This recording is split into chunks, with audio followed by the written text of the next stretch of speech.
Alhamdulillahi Rabbil Alamin. Alhamdulillahi wassalatu wassalamu ala Rasulillahil Amin wa ala alihi wa sahbihi wa man tabi'ahum bi ihsanin ila yaumiddin. Amma ba'd.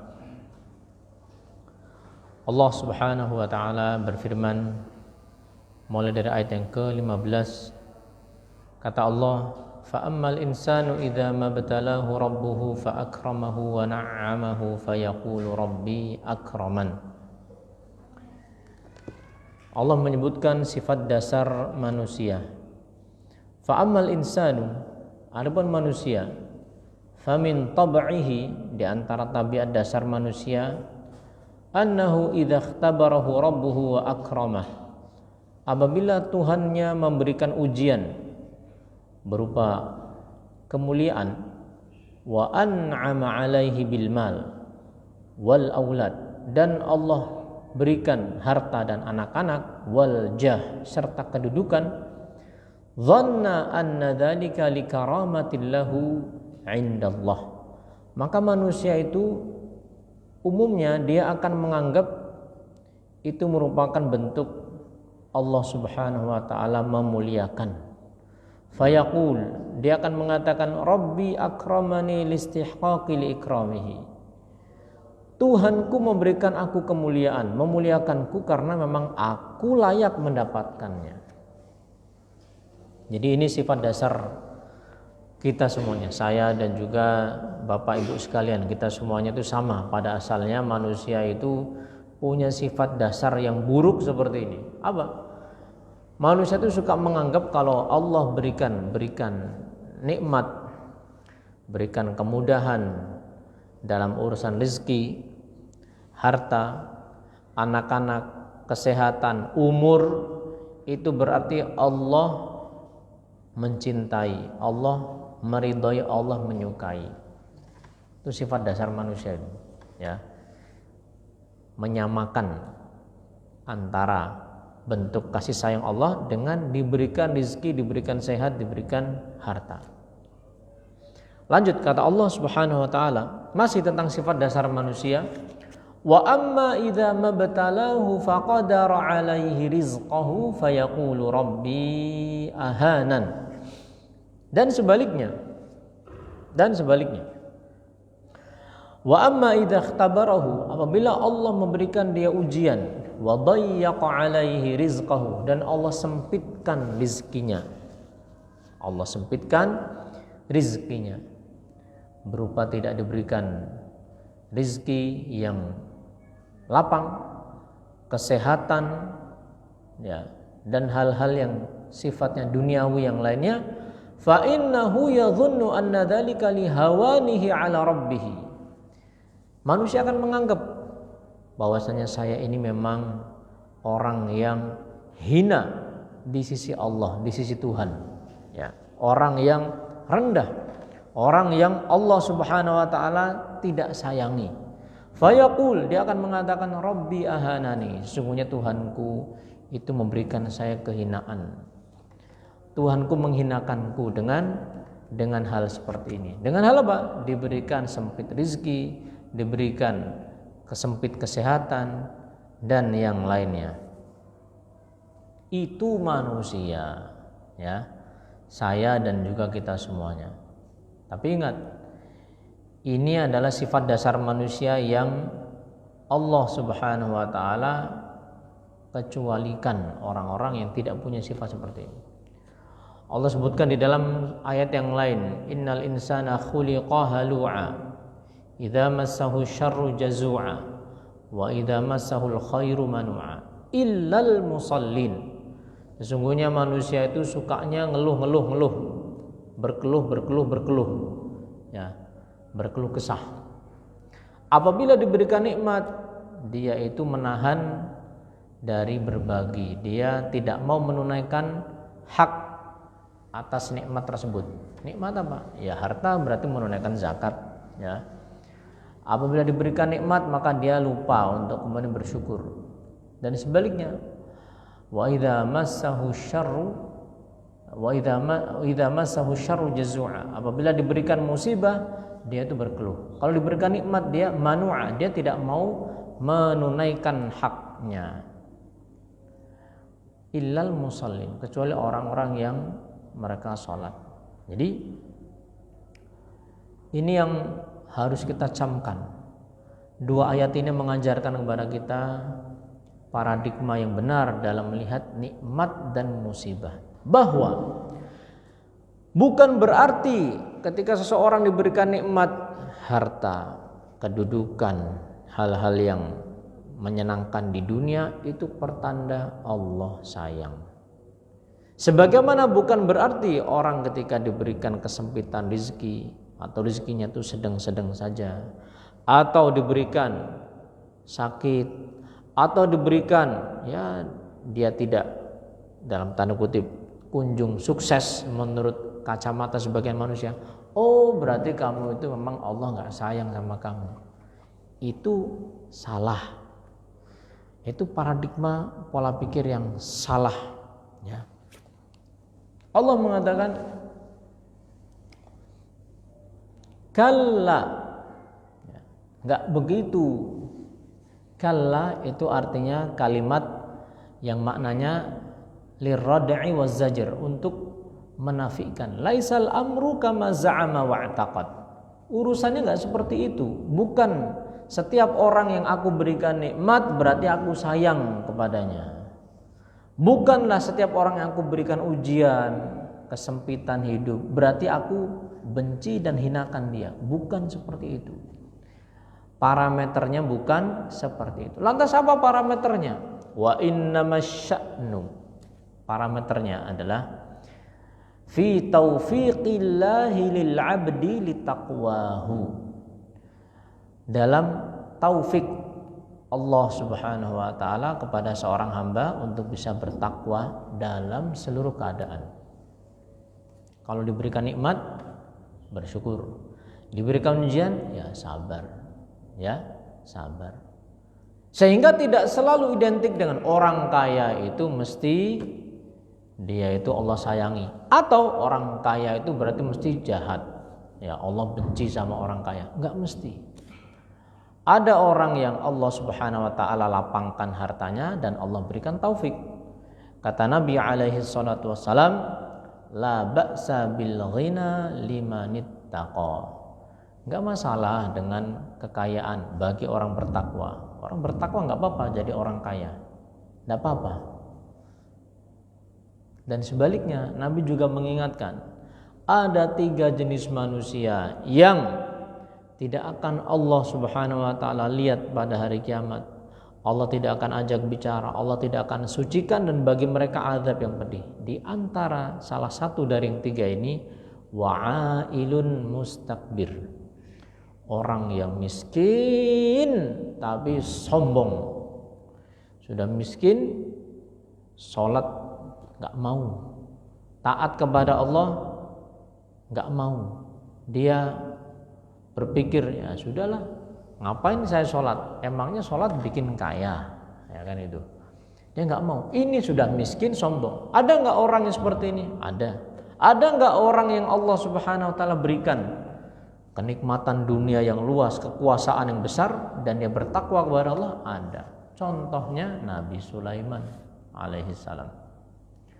Nabi, raja, ya, jangankan raja menundukkan manusia, jin saja tunduk kepada Nabi Sulaiman alaihissalam. Itu Nabi Sulaiman memiliki semuanya yang dimiliki dan diangankan oleh manusia hari ini, yaitu kekuasaan dan kekayaan serta kemewahan. Itu Nabi Sulaiman. Kendaraannya nggak main-main, nggak ada tandingannya. Ya, angin kan gitu. Naik angin, ya gimana kalau misalnya hari ini nggak ada orang bisa naik angin, paling banter ya pesawat, ya kan, helikopter pribadi. Nah, tetapi ini orang bertakwa kepada Allah dan Allah cintai. Maka dari itu, innama sya'nu kulla sya'ni fi taufiqillah. Pokok perhatiannya itu ada pada taufik Allah Subhanahu wa taala. Barang siapa yang Allah berikan ujian berupa harta, ke lapangan, kemudian dia bersyukur dan tidak tertipu dengan hal tersebut, itulah kebaikan di atas kebaikan. Barang siapa yang Allah Subhanahu wa taala berikan atau tidak berikan, barang siapa yang Allah tidak berikan taufik untuk bisa bersabar di atas kekurangan, itulah musibah di atas musibah. Musibah dunia sudah dia rasakan, akhirat belum datang. Ya, sudah misalnya maaf tinggal di kolong jembatan, ya kan? Enggak memperhatikan masalah ibadah, masalah sholat, masalah apa. Terus mau gimana? Apa yang mau diharapkan? Di dunia sudah enggak dapat kenikmatan, masa ia mau lepas kenikmatan akhirat? Ya, naudzubillah, tsumma naudzubillah. Jadi yang harus kita syukur itu nikmat taufik ini. Itulah yang merupakan nikmat yang terbesar yang Allah Subhanahu wa taala berikan kepada seorang hamba. Abdullah bin Mas'ud pernah mengatakan begini, Innallaha qasama bainakum akhlaqakum kama qasama bainakum arzaqakum. Allah itu sudah bagi akhlak kalian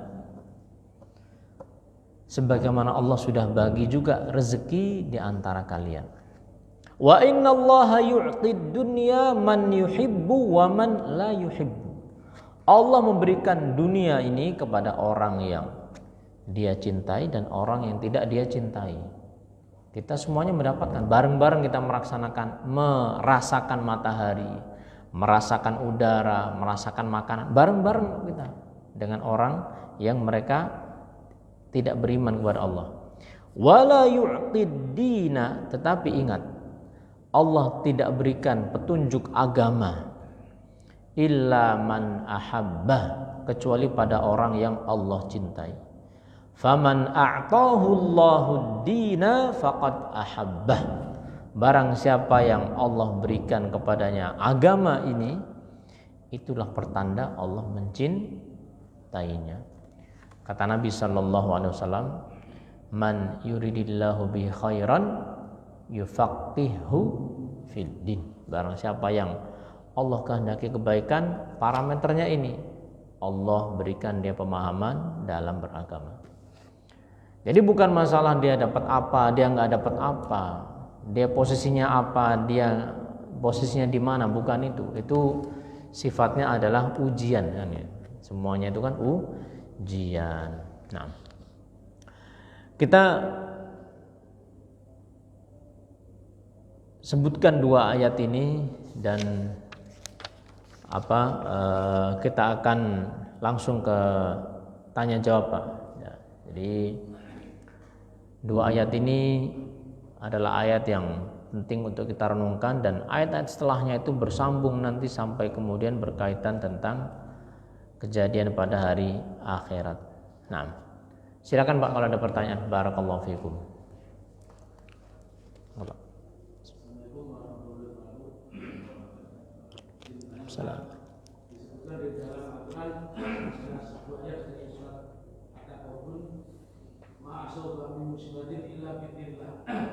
Tetapi tatkala terjadi musibah belakangan ini, kebanyakan manusia itu lupa dengan bahwa itu ada kehendak Allah, tapi malah menisbatkan kejadian-kejadian itu adalah sebab. Ada yang mungkin kayak seperti gempa itu dinisbatkan pada lempengan yang terus yang bergerak agak atau gimana, terus banjir sebabkan karena hujan lebat atau tapi lupa dengan bahwa itu ada kehendak Allah, itu bentuk kesyirikan atau gimana? Ya. Allah Subhanahu wa taala menyebutkan ma asaba min musibatin fabima kasabat aydikum wa ya'fu an katsir. Di dalam ayat yang lain itu Allah mengatakan apa saja musibah, ma asaba min musibatin. Apa saja musibah yang menimpa kalian itu semuanya fabima kasabat aydikum. Itu dengan sebab perbuatan tangan kalian. Wa ya'fu an katsir, dan Allah sudah memaafkan banyak loh. Artinya apa yang menimpa kita dari gempa ya, itu sebenarnya sudah di korting. Kenapa? Allah sudah maafkan banyak dari kesalahan kita. Jadi itu timbul karena Allah Subhanahu wa taala ingin memberikan peringatan kepada kita. Oh, tapi kan Ustadz itu kan karena ada proses ini, proses itu. Ya, itu tidak bertentangan. Dalam arti begini, Allah Subhanahu wa taala menjadikan sesuatu itu ada sebabnya. Kenapa kok terjadi gempa? Ya, secara ilmu geologi ada lempengan ini bergerak. Tetapi sekarang siapa yang menggerakkan? Apa iya kemudian seseorang akan mengatakan seperti perkataan orang kafir, oh itu gerak sendiri. Ya, gerak sendiri. Nah, ini pemahaman yang keliru dalam menyikapi kaun atau alam. Itu kan pola pikir orang-orang kafir yang mereka menafikan kehendak Allah Subhanahu wa taala. Ya. Bahkan kalau misalnya bapak-bapak lihat di pelajaran, ya mungkin dicek saja itu pelajaran anak-anaknya SMP atau SMA tentang fisika bumi. Ya, fisika bumi. Ada misalnya teorinya orang kafir yang mereka mengatakan oh bumi itu tercipta dari ledakan yang besar, teori Big Bang katanya. Ledakan besar, tiba-tiba apa? Tiba-tiba udah nanti tersusun seperti ini, matahari di sini terbit dari timur. Itu kan bualan orang-orang kafir. Kenapa? Mereka nggak beriman kepada Allah. Kalau kita beriman, dan kita beriman kepada Allah Subhanahu wa taala yang berfirman mengatakan Allah menciptakan bumi dan langit ini selama 6 hari kan gitu. 6 hari. Ya kan nggak mungkin sesuatu yang kemudian meledak terus tiba-tiba tersusun rapi. Ya, bapak-bapak kalau pulang nanti misalnya tiba-tiba di rumah sudah tersedia ada kopi, ada camilan atau ada makanan misalnya. Wah, ini dari mana nih? Ya, terus istri bilang begini, ini tadi kompor itu meledak. Ya, meledak. Terus saya padahal tadi lagi ikut kajian juga misalnya. Kompor meledak tiba-tiba udah jadi begini. Ya kita nggak akan percaya. Kenapa? Mana ada ledakan kemudian teratur seperti itu. Itu cuma urusan kopi, ya kan? Nah, bagaimana dengan alam seperti alam semesta ini yang luar biasa keteraturannya, langitnya. Itu racun. Ya, itu racun dalam pemikiran. Akhirnya kemudian setiap ada kejadian termasuk itu, ya. Kita jangan ngomong masalah ini dari Allah, dari Tuhan. Nah, ini ada proses apa pergeseran ini, pergeseran itu. Ya kita tanya balik, oke. Sekarang siapa yang menggeserkan? Ya, oh dia geser sendiri. Ya, gimana ceritanya sesuatu itu geser sendiri? Ya, dia mau ngomong apa? Nggak bisa dia menjawab. Itu adalah ucapan orang-orang yang mereka tidak beriman kepada Allah Subhanahu Wa Taala. Jadi, ya hal tersebut bisa mengantarkan, bukan berarti harus, bisa mengantarkan seorang pada kekufuran kepada Allah Subhanahu Wa Taala. Minimalnya adalah kufur asghar. Sebagaimana Allah Subhanahu wa taala menyebutkan di dalam surat Al-Waqiah, "Wa taj'aluna rizqakum annakum tukadzibun." Maknanya, kalian menjadikan rizki tadi kalian sandarkan kepada selain Allah. Oh, kita dapat nikmat. Kenapa? Oh, ini karena musim panen tiba. Ya, yang kemudian memang ya sudah waktunya. Sudah waktunya. Dia melupakan dan dia tidak mau menisbatkan ini karena Allah Subhanahu wa taala berikan kepada kita nikmat sehingga kita bisa panen. Ya. Dia cuma mengatakan oh ini karena cuacanya mendukung, ininya pas, itunya pas. Tidak ada sebutan atau bahkan malu untuk mengatakan alhamdulillah. Segala puji bagi Allah. Ya, kita ini bisa panen ya karena Allah. Kita ini bisa berlayar bukan karena nakodanya hebat, tapi karena Allah Subhanahu wa taala mudahkan kita berlayar di atas lautan ini sehingga selamat dan susah. Itu Allah semuanya susah. Ya, Allah yang memudahkan kita. Itu namanya orang yang dia mengingkari nikmat. Kufur apa? Kufur asghar. Kalau dia sampai punya keyakinan selain Allah itulah yang benar-benar berkehendak Nah, itu bahaya. Itu sama saja dia telah mempersekutukan Allah. Itu bisa kufur akbar, ya. Dia punya keyakinan bahwa laut ini tenang karena apa? Karena penguasa laut yang kemudian berkehendak untuk menjaga kita di lautan. Penguasa lautnya siapa? Ya, Nyi Roro Kidul. Nggak ada Nyi Roro Kidul, itu nggak ada.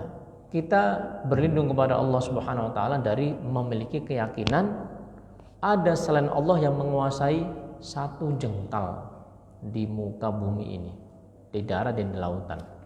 Allah Subhanahu wa taala yang menguasai semuanya. Bukankah Allah mengatakan, lillahi ma fis samawati wa ma fil ard. Akhir-akhir surat Al-Baqarah. Milik Allah sajalah yang ada di langit dan yang ada di bumi. Semuanya milik Allah, di bawah kendali Allah. Alhamdulillahi rabbil alamin. Segala puji bagi Allah. Rabb itu apa? Rabb itu yang ngatur, yang memiliki, yang menguasai.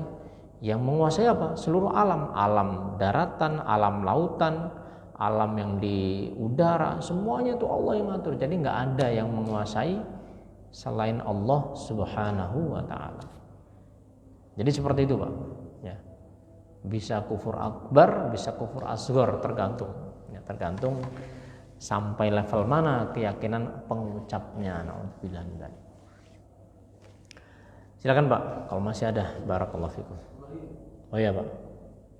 Tadi disebutkan dalam ayat yang dua terakhir tadi masalah pembagian rezeki itu atau kecintaan Allah bukan masalah dari harta dan kekayaan. Untuk ini Ustaz, tatkala kita melihat masalah harta dan dunia, kita dinasihatkan oleh Rasul bahwasanya kita melihat ke bawah. Tapi tatkala kita sering berkata, ya kita sekali-kali berkata motivasi apa itu rayuan apa termasuk budaya setan atau gimana? Sekali-kali kita lihat ke atas lah biar kita sebagai motivasi itu gimana? Termasuk fitnah atau gimana? Ya. Jadi hadis-hadis Nabi SAW itu kita ambil semuanya, ya kan gitu. Dan kita ambil pada konteksnya, Nabi mengingatkan misalnya, ihris ala ma yanfa'uk. Ayo semangat. Ya, itu kan motivasi. Semangatlah kalian pada hal-hal yang bermanfaat untuk kalian dalam urusan dunia maupun akhirat. Semangat dagang, semangat bisnis, semangat cari kerja, semangat cari untung dan seterusnya. Semangat. Ihris ala ma yanfa'uk wala ta'jaz, dan jangan lemah. Wa in asabaka syai'un, kalau menimpa kepada dirimu sesuatu, maka ya sudah, katakanlah qadarullah wa ma syaa fa'ala. Ya sudah, qadarullah. Apa yang Allah kehendaki terjadi. Dan jangan berandai-andai, karena mengandai-andaikan sesuatu itu akan membuka pintu setan. Jadi dalam hadis yang ini Nabi memerintahkan seorang itu untuk dia bersemangat untuk maju. Adapun hadis yang unzuru ila man huwa asfala minkum wala tanzuru ila man huwa fawqakum fa innahu ajdaru alla tazdaru ni'matallahi alaikum. Lihatlah orang yang di bawah dan janganlah lihat orang yang di atas. Sebabnya, kata Nabi, itu ada ujungnya di situ. Supaya kalian lebih bisa bersyukur atas apa yang Allah berikan kepada kalian. Manusia itu terkadang dia sukses, terkadang dia gagal dalam sesuatu. Tapi Nabi memerintahkan apa? Berusaha. Jadi kalau kita berusaha, kita jangan mikir, wah, saya nanti sukses apa gagal ya? Oh, jangan. Ya, kita berusaha tentunya ada tujuan, ada arahan, ada yang ingin kita tuju kan gitu kan. Ya kita maju. Nanti kalau misalnya ternyata sukses, ya kita berucap alhamdulillah, ini semuanya adalah kemudahan Allah. Hadza min fadli rabbi liyabluwani aashkuru am akfur. Ini semuanya kemudahan dari Allah. Tapi kalau ternyata belum berhasil, bagaimana? Ya sudah, qadarullah wa ma syaa fa'alah. Dilupakan, ya sudah. Melupakan kegagalan adalah tangga menuju kesuksesan. Orang kalau sering lihat noleh, waduh, saya kemarin gagal ya. Saya kemarin gagal dagang ini. Oh, jangan-jangan enggak akan apa? Enggak akan sukses. Demikian juga hendaknya ketika dia mendapatkan kegagalan, dia melihat, oh ya masih ada orang yang ya lebih parah ketimbang saya. Saya cuman kehilangan misalnya sejumlah harta, ya bapak-bapak invest atau apa usaha kambing misalnya kambing. Terus qadarullah kambingnya kenapa ya kambingnya kenapa terus gagal, nggak jadi panen. Maka ya sudah qadarullah. Terus lihat, oh masih ada orang yang lebih parah, nggak cuma kehilangan kambing, apa kehilangan rumah. Ya, rumah sama kambing mending kehilangan mana? Ya kambing kan. Kehilangan kambing ya sudah besok bisa beli lagi, cari anakan bisa digedein. Kehilangan rumah entah itu karena banjir atau kebakaran atau apapun, ya susah kan begitu.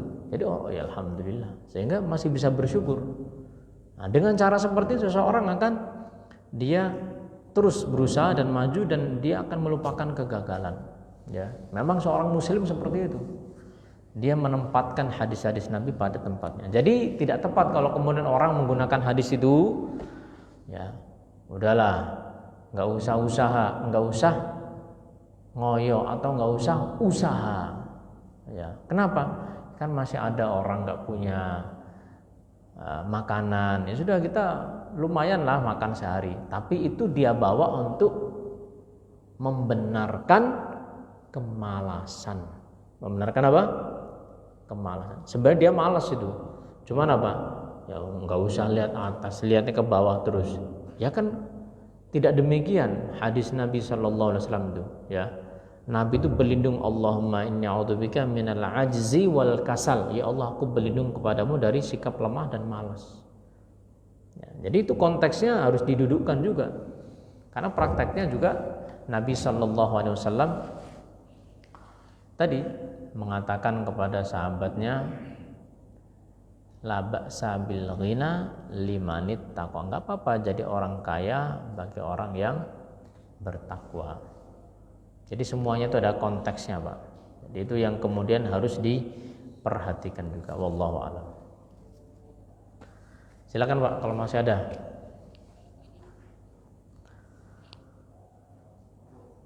Baik, kalau tidak ada mungkin kita cukupkan. Semoga yang sedikit ini bermanfaat. Kita tutup. Subhanakallahumma wa bihamdika asyhadu an la ilaha illa anta astaghfiruka wa atubu ilaik. Wassalamualaikum warahmatullahi wabarakatuh.